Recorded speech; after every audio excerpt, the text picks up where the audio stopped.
Amados hermanos, feliz día del Señor. En las palabras para el día de hoy, quisiera responder a una pregunta que es fundamental para nosotros como Iglesia de Jesucristo. ¿Cuál es el significado del bautismo? ¿Por qué nos bautizamos nosotros, los cristianos? ¿Qué significa el bautismo para nosotros? El bautismo en Cristo Jesús, según el Evangelio, según la Escritura. ¿Qué representa el bautismo? ¿Qué declaramos en el acto del bautismo?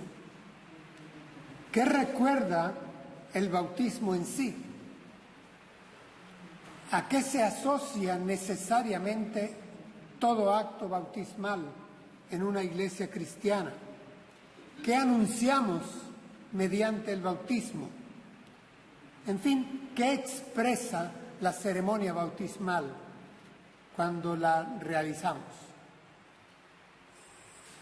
Coincidimos con la forma como nos han observado sociólogos, antropólogos, estudiosos de las culturas, y califican el bautismo como un rito.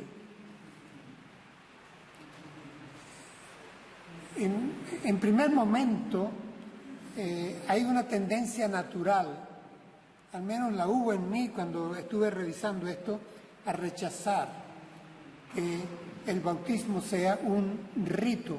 Pero es que la palabra rito ha venido tomando una connotación negativa en el uso popular, y eso nos está llegando también a nosotros.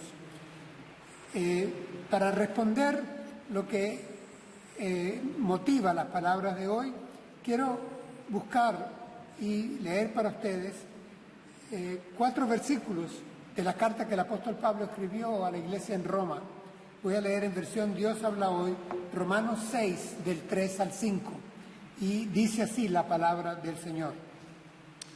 Escribe el apóstol Pablo: ¿no saben ustedes que al quedar unidos a Cristo Jesús en el bautismo, quedamos unidos a su muerte? Pues por el bautismo fuimos sepultados con Cristo y morimos para ser resucitados y vivir una vida nueva, así como Cristo fue resucitado por el glorioso poder del Padre. Si nos hemos unido a Cristo en una muerte como la suya, también nos uniremos a Él en su resurrección. Preciosa palabra de Dios. Hermanos, en sociología se considera que todo rito es una suerte de paralenguaje. Es un lenguaje social que a través de la repetición se transforma en un mecanismo de organización social.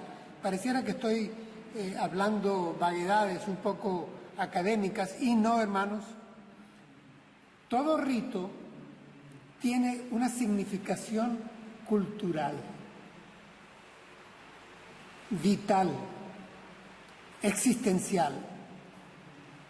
Los ritos pueden ser colectivos, de pequeños grupos, hasta de familia, o pueden ser de pueblos, o hasta de regiones, de naciones y de continentes. Pueden ser personales inclusive. Lo cierto, hermano, es que según la sociología, y tiene toda la razón, los ritos tienen una alta significación por su alto contenido identitario. Los ritos y los rituales identifican a personas y comunidades. Tienen, nos afirman los sociólogos, los ritos un alto valor simbólico. Usualmente tienen un componente histórico, refuerzan tradiciones, tienen que ver con la identidad de hombres, de grupos y de grandes multitudes.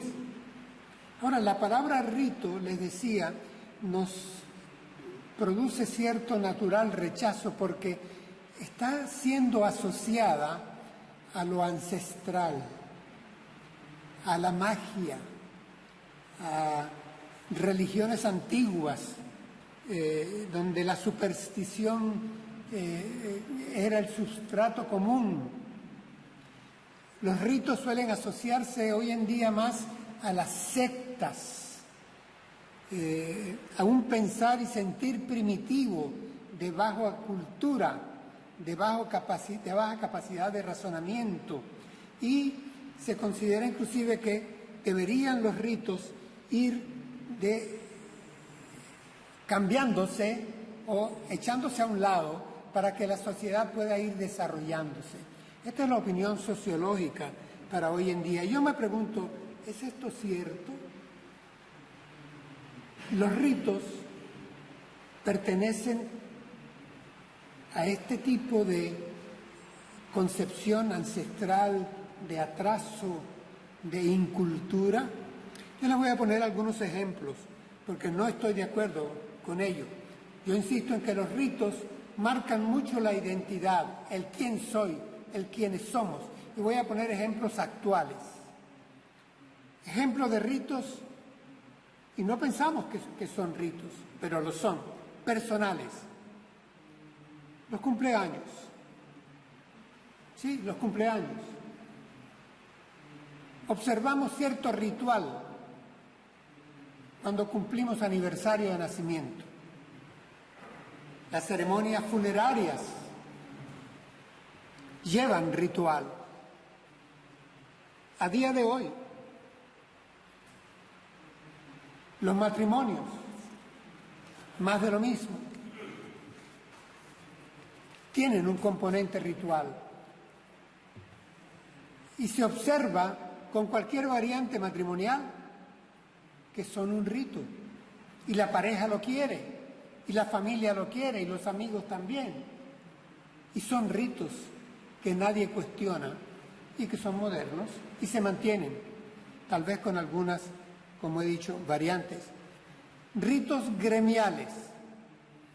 Estaba revisando para estar seguro de que no había cambios en este continente comparado con Estados Unidos y Suramérica, y puedo decirles que aquí es un rito en las universidades y en las muy prestigiosas universidades españolas, las llamadas novatadas universitarias. Eso es un rito, un ritual. Aún a nivel del estamento militar, también hay unos noviciados que son rituales, que se arrastran desde tiempos y se mantienen hoy en día. Muchas veces, tanto estos a los que me he referido, en ambientes académicos o en ambientes militares, terminan en ser verdaderas gamberradas, barbaridades que se mantienen por días, donde hasta se violan los derechos humanos, pero son ritos que hay que mantener, ya sea en un nivel académico superior o ya sea en un nivel de estamento militar. Y son ritos y nadie los cuestiona y se celebran y se mantienen. Ritos populares, vamos, las fechas que observan la mayoría de los pueblos de España para celebrar fundación, algún hito histórico. Mire, se suspende el trabajo, se suspende la escolaridad si es necesaria, se hace una movilización social de dinero, autoridades, actos públicos especiales, banderas. Esos son ritos,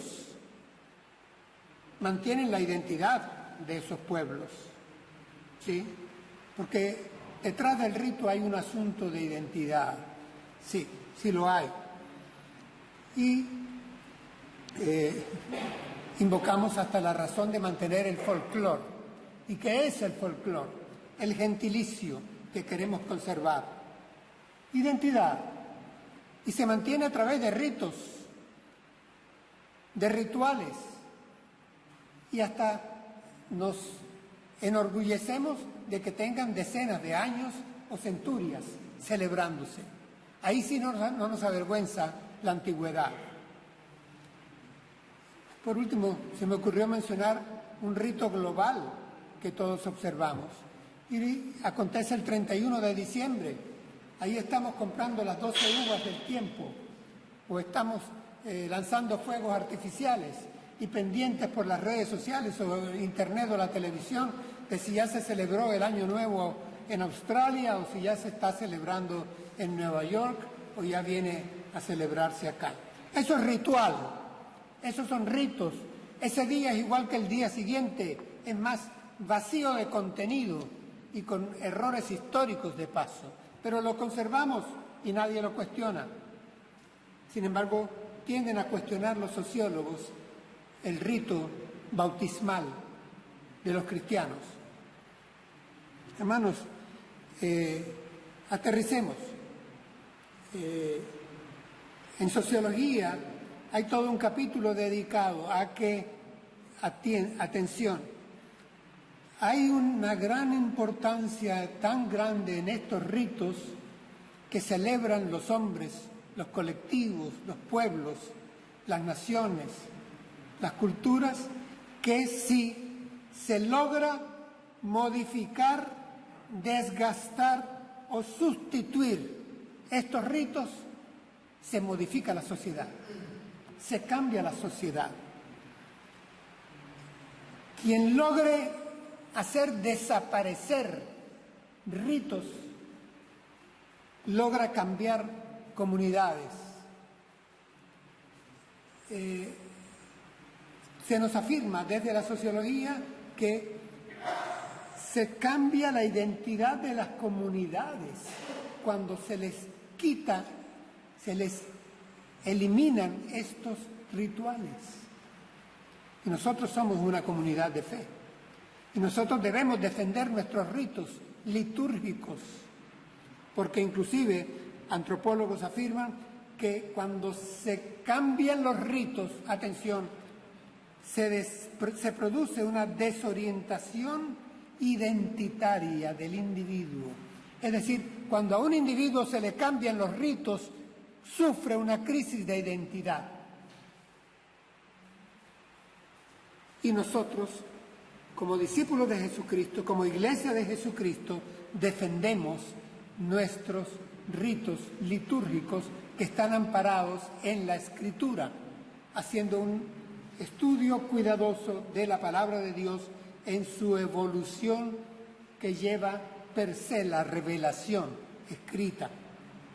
Les voy a poner un ejemplo muy local. Desde el 2007, la Asociación Catalana de Municipios y Comarcas, año 2007, ha dispuesto que en todas las entidades oficiales, desde entonces, haya un manual de ceremonias civiles. Entre comillas, se llama así, Manual de Ceremonias Civiles, por lo cual, mediante el cual, por ejemplo, el bautismo se pasa a llamar ceremonia de acogida, porque lo expresa sin ningún intento de esconderlo. Hay una gran necesidad de una liturgia laica, dice el manual. Se necesita una liturgia laica, de tal manera que al niño que ha nacido y se ha hecho su adecuado registro civil y no se le quiere llevar a la iglesia a ser bautizado, a la Iglesia Católica Romana, se le pueda llevar a un ambiente solemne en donde se le expedirá una carta llamada ceremonia de acogida social. Sí, es una forma de secularización de los ritos religiosos. Insisto, nosotros como Iglesia de Jesucristo, y ya entro al tema, entro a lo que les prometí, nosotros como Iglesia de Jesucristo defendemos que el bautismo es la expresión visible de una confesión de fe no visible. Eso es el bautismo. En realidad, lo sabemos por teología básica, así lo enseñamos en la Iglesia, el bautismo es en primer lugar una ordenanza crística. El Señor Jesús lo ordenó. Es un mandamiento del Señor Jesús y exige, por lo tanto, obediencia de todo aquel que se declare discípulo del Señor Jesús. Debe ser bautizado. El Señor Jesús dijo al grupo apostólico: id por todo el mundo y predicad el Evangelio a toda criatura. El que creyere y fuere bautizado será salvo, mas el que no creyere será condenado. Marcos 16, 15 y 16. El mandamiento crístico, el mandamiento del Señor Jesús resurrecto, es para toda la Iglesia, para que el Evangelio predicado sea enseñado, haga un discipulado y bautice a quien profese su acto de fe y lo confiese como tal. Así que en primer lugar el bautismo es una ordenanza que debemos de obedecer, no es una sugerencia, es una ordenanza, es un mandamiento y debemos de reflexionar sobre ello y hacérselo saber a nuestros familiares. En segundo lugar, es una experiencia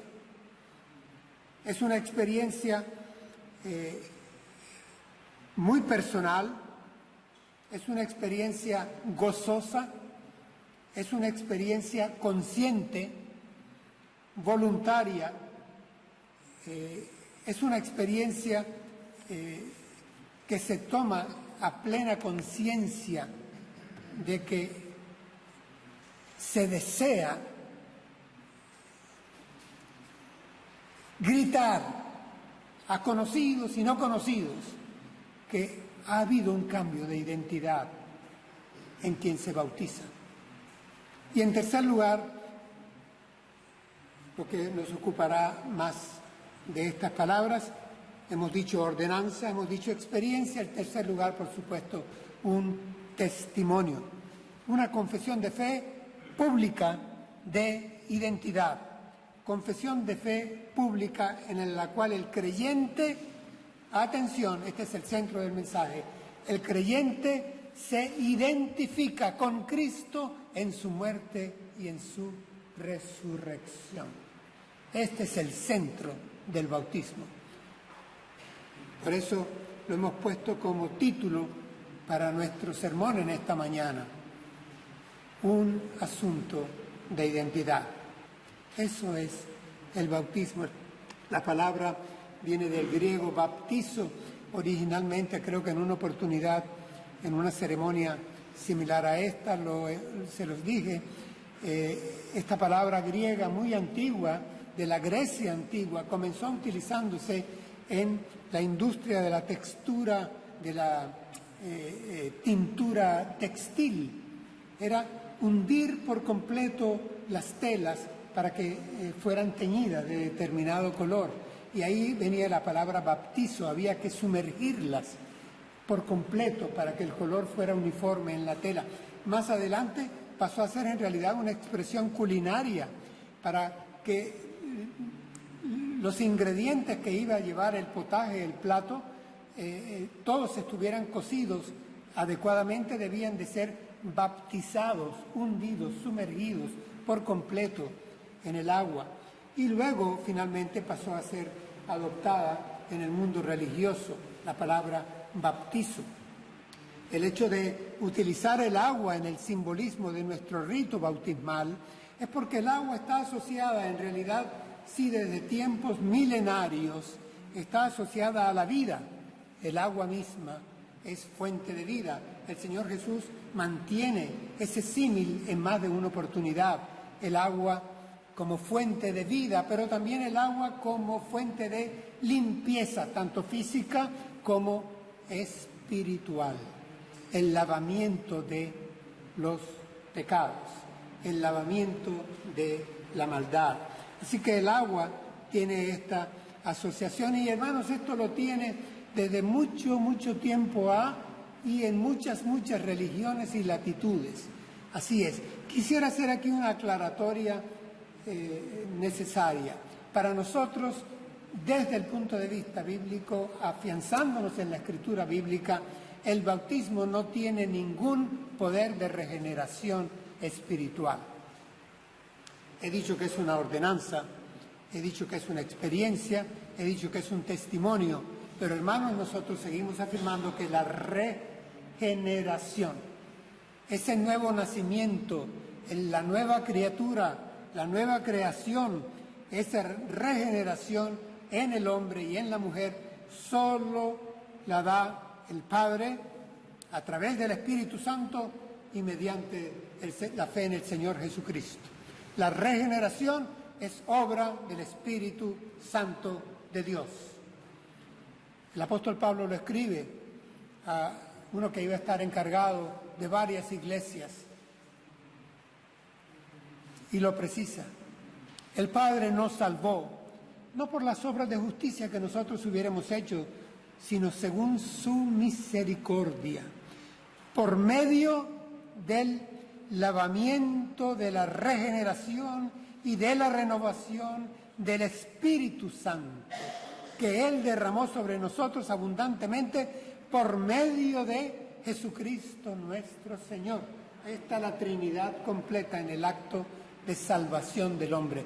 No lo lleva el rito, no lo lleva la expresión litúrgica. Esto solamente es una forma visible de algo que está aconteciendo y que ha acontecido y acontecerá todavía en el creyente en Cristo Jesús, por la gracia de Dios. Pero sí, hermanos, el acto bautismal establece, con el peso que ese verbo lleva, establece la unión, la identificación del creyente con Cristo. Insisto, mediante el bautismo, mi identidad pública pasa a ser relacionada automáticamente con Cristo Jesús. Quien me vea después del bautismo tiene que asociarme a Cristo Jesús. Estoy unido a Cristo Jesús. En Él resucitaré. Lo veremos justo ahora, a continuación. Entramos en el texto. La primera parte dice: ¿no saben ustedes que al quedar unidos a Cristo Jesús en el bautismo, quedamos unidos a su muerte? Pues por el bautismo fuimos sepultados con Cristo. Hermanos, ahí aparece en Dios habla hoy, unidos. Ciertamente en Reina Valera 60 aparece bautizados. Y al fin y al cabo en griego nos diría inmersos. Todos aquellos que fueron inmersos, quedaron inmersos en Cristo Jesús. Dice, inmersos en su muerte, en la suya, atención, en su muerte. Estamos unidos a su muerte, hermanos, porque fue Él quien llevó nuestros pecados. Fue Él quien murió en nuestro lugar. La Reina Valera y Dios habla hoy respetan: por el bautismo fuimos sepultados con Cristo. La palabra en griego aquí es unidos por completo, como quien está pegado a algo que está enterrado. Es decir, estamos unidos por completos a Cristo Jesús. Pero esto es glorioso, hermanos. Cristo Jesús murió por ti y murió por mí. Y esto es lo que yo confieso al ser sumergido en el agua. Confieso que me uno a Cristo Jesús en su muerte que fue vicaria, sustitutiva por mí en la cruz del Calvario. Nosotros hemos sido unidos a Él por completo. Ya, hermanos, el pecado no se enseñoreará más de nosotros. No puede.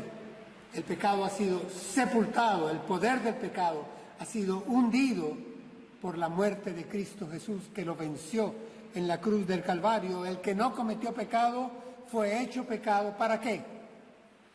Para que nosotros halláramos justicia de Dios en Él. Así que en el bautismo yo acepto su muerte y me identifico con Él. Identidad. Este es un hecho ya consumado, hermanos. Esto ya forma parte, por lo tanto, de nuestro pasado al ser bautizados. Yo me identifico con Cristo en que Él murió por mí y el pecado quedó hundido en el fondo del mar, bajo las aguas. Quedó derrotado. Somos libres del pecado, somos libres de culpa, somos justificados por la gracia de Dios, por el amor de Dios en la cruz del Calvario. Así que esta es la primera parte del ritual, cuando nos hundimos o nos sumergimos en el agua. Es recordando cómo Cristo Jesús fue crucificado, muerto y sepultado. Sí. Fue sepultado. ¿Por qué? Por nuestros pecados, para que nosotros halláramos justicia y salvación en Él. ¿Cómo continúa el texto? Dice, y morimos, continúa, y morimos para ser resucitados y vivir una vida nueva, así como Cristo ha resucitado por el glorioso poder del Padre. Y morimos para, Reina Valera 60 dice, y morimos a fin de que, es decir, la muerte tiene un sentido, no es el final, no es la náusea, el naufragio, no. La muerte tiene como sentido que podamos resucitar, hermanos. Si no morimos, no resucitamos. Para poder resucitar tenemos que morir. Amamos la resurrección, predicamos la resurrección, tenemos que morir. Y el nuevo nacimiento ya es la primera resurrección. Ya la hemos experimentado y la estamos disfrutando en Cristo Jesús. Así que el apóstol aquí dice que al ser sumergidos hemos muerto, dice, para vivir en tiempo presente, se conjuga este párrafo, para vivir una vida nueva. Así que hay un antes y un después del bautismo.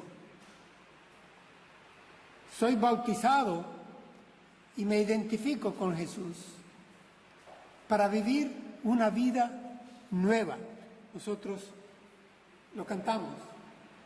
Solo el poder de Dios puede cambiar tu ser. La prueba yo te doy. Él me ha cambiado a mí. ¿No ves que soy feliz siguiendo al Señor? Y aquí viene lo grande. Nueva criatura soy. Nueva soy. Pero por el poder de Dios, el mismo poder que resucitó a Jesús de la tumba. Ese poder me ha dado nueva vida por su Espíritu Santo. En la segunda carta a los Corintios, el apóstol Pablo escribe, el que está unido a Cristo es una nueva criatura. Las cosas viejas pasaron, he aquí, todo es hecho nuevo, hay una nueva creación. Así que hay nueva vida. Esto tiene que ver con el presente. Nueva vida.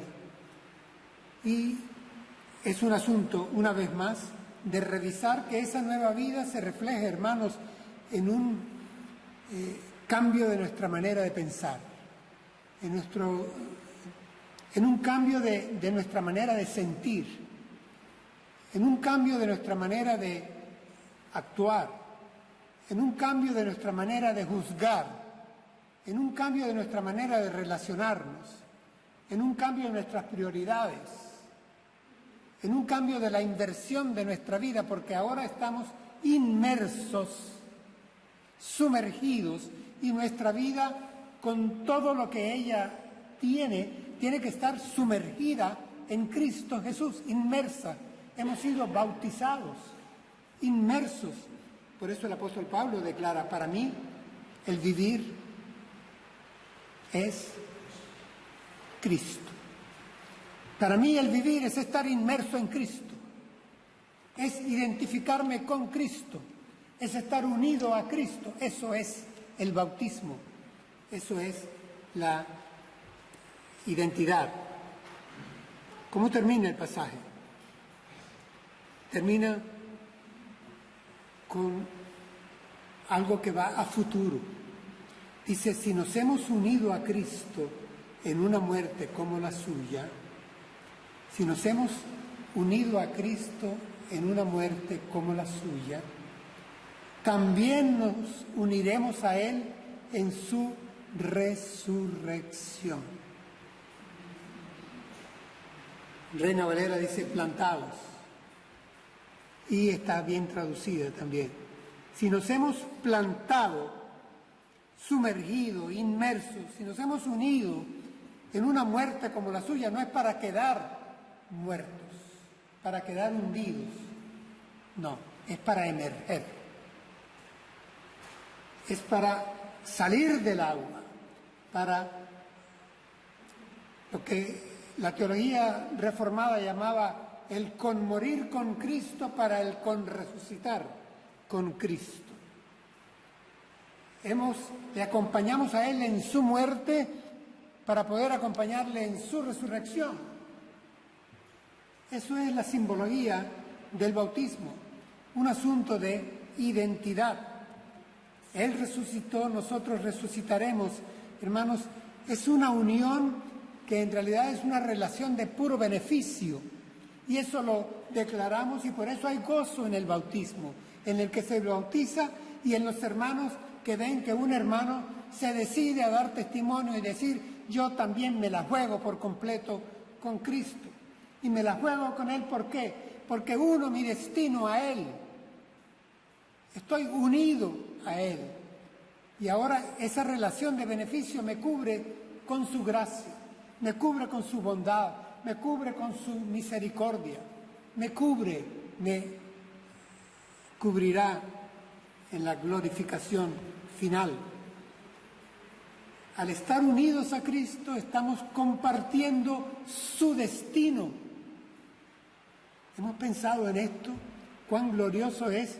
Nuestro destino ya está unido, sellado con Cristo Jesús.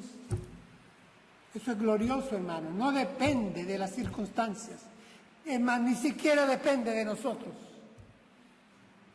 Ya está garantizado.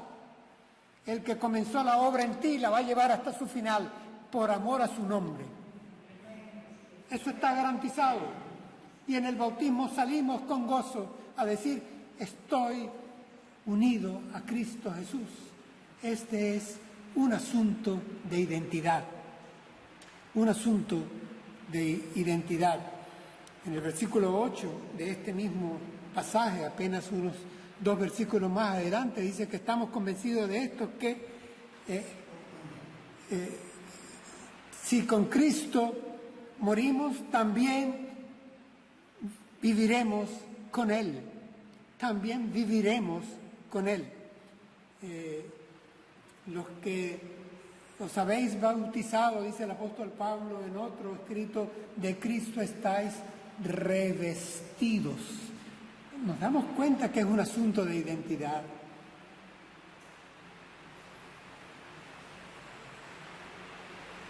Cuando salimos a la calle, cuando conversamos, en la familia, cuando nos presentamos en otro país, mi identidad es hijo de Dios por la gracia de Dios, por el Espíritu Santo de Dios, por Cristo Jesús. Me identifico con Él, soy suyo, Soy nueva criatura en Él. Estoy unido a Él. Estoy sumergido, inmerso en Él. Y he de emerger a vida nueva, resurrecta final con Él. Esa es nuestra identidad. Esto va más allá, hermanos, de lo puramente místico que pudiera sonar. Oyendo a John MacArthur, él lo llamaba un nuevo principio vital. Cuando nos bautizamos estamos declarando un nuevo principio vital. La expresión no es mía, se la tomo a él. Estamos declarando que nuestro principio de vida es Cristo Jesús. Es un asunto de identidad. Donde sea mi tarjeta de presentación, es esa. Soy hijo de Dios por Cristo Jesús. Declaro que Cristo Jesús es ¿quién? Mi Señor, mi Salvador y mi Maestro. Esa es mi tarjeta de identidad. Así se presentaba Pablo con todo su currículum vitae. Yo, Pablo, apóstol, siervo de Jesucristo. Esa era su tarjeta de presentación. Identidad, identidad. Así se identificaba él. Esto es un asunto de una unión, hermanos, existencial.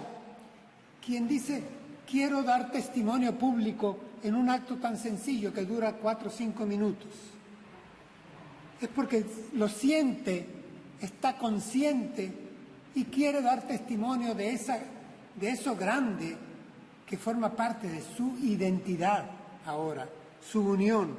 Es algo esencial, es existencial. Y le voy a decir que, voy a agregar algo acá. En el plan de salvación estamos unidos a Cristo Jesús con una implicación jurídica. Hemos sido declarados inocentes, libres de culpa. Al unirnos a Cristo Jesús, jurídicamente salvos, inocentes.